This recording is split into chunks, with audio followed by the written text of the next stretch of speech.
In this video, we're going to look at how you link a planning question to another planning question. This can be used when more information is required.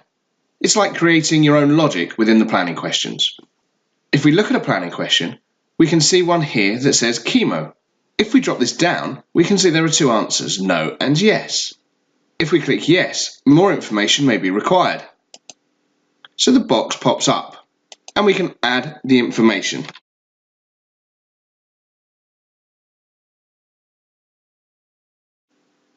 So how do we create these planning questions? We'll start back at the home screen and we'll scroll to the bottom and we'll click Administration. We can then navigate to Manage Planning Questions. So let's look at how we add a question to a planning question that already exists.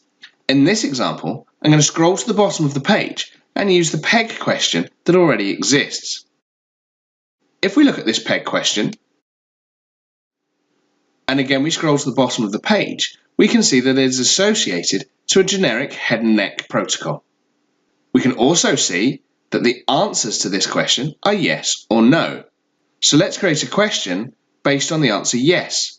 The information we may need to know is what date the PEG is being inserted. Navigating back to the Manage Questions, we can click Add Planning Question.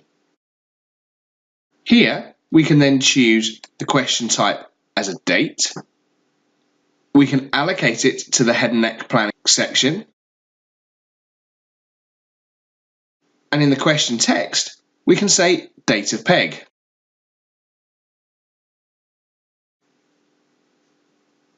As this is going into the head and neck planning section, we can leave the internal note empty.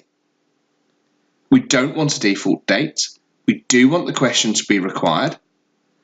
Now we're going to say that this question is going to be displayed based on another field.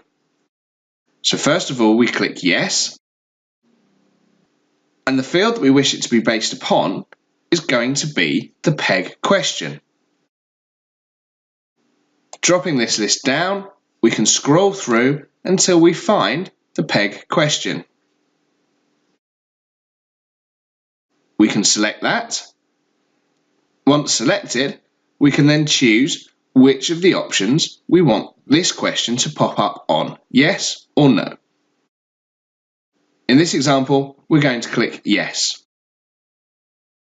So now if I say yes to the PEG question, I will be presented with a date box to enter the date the PEG is being inserted.